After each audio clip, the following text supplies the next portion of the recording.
ধর্ষক খুনিদের স্থান নেই বাংলায়। প্রশাসনের ঘুমের ঘোরে রাত জাগছে জনতা।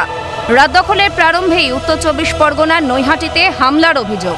রাতজাগা কর্মসূচিতে বেরিয়েছিলেন নৈহাটির নরেন্দ্র বিদ্যানিকেতনের প্রাক্তনীরা। তখনই একদল দুষ্কৃতী হামলা চালিয়েছে বলে দাবি। পুলিশ যথোপযুক্ত নিরাপত্তা দেয়নি, দাবি অভিযোগকারীদের। আমরা কোনো নির্দিষ্ট কোনো রাজনৈতিক তকমা লাগানো দলের বিরুদ্ধে কোনো স্লোগান দিইনি, প্রশাসনের বিরুদ্ধে কোনো স্লোগান দিইনি।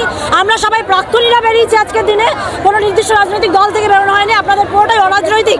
পুলিশকে মাঝখানে খুঁজে পাওয়া যাচ্ছিল না, কিন্তু শেষে এসে 2-3 জনকে দেখতে পেলাম, কিন্তু তাদের কোনো রকম তৎপরতা দেখতে পাইনি। কারণ এত বড় একটা মিছিল, সেই প্রোটেকশনটা পেছনে দেওয়া দরকার ছিল, কিন্তু সমস্ত ছিঁড়ে দিয়েছে। আমরা বাইকিং করতে পারছি না। আমাদের টোটোটা দখল হয়ে গেল, আমাদের মহিলাদের কার্যত ধাক্কা মেরে ফেলে দিল যারা স্লোগান তুলছিল।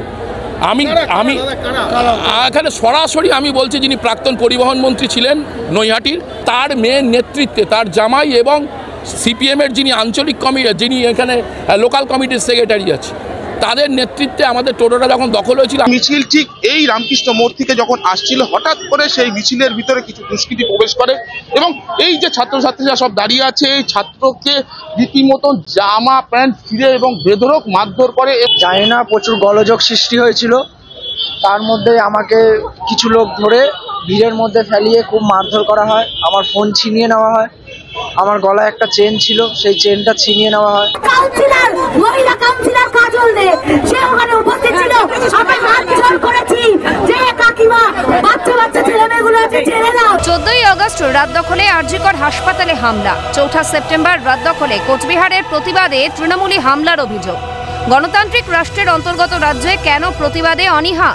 অস্থির রাজ্য সরকার, মানুষ ঐক্যবদ্ধ উত্তর দেবে, দাবি সুকান্ত মজুমদারের।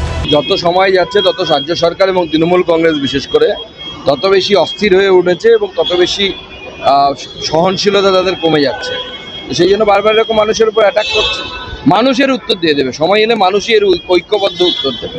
আজকের নৈহাটি লম্পট বাবার লম্পট ছেলে অশোক চ্যাটার্জির ছেলে অভিজিৎ, ওদিকে সনদ, ওদিকে পার্থ ভৌমিকের আরেক কাউন্সিলর। আজকে মিছিলের সাধারণ মানুষ, নিরস্ত মানুষকে তারা রাস্তায় ফেলে পেটাচ্ছে। আরজিকর কাণ্ডে পুলিশের ভূমিকায় অসন্তুষ্ট জনতা। আর এবারে স্বতঃস্ফূর্ত প্রতিবাদেও পুলিশি নিরাপত্তা ঢিলে ঢালা। নাগরিক নিরাপত্তাতেই যেন প্রশ্ন তুলল নৈহাটি। শান্তনু আচার্যের রিপোর্ট, ক্যালকাটা নিউজ।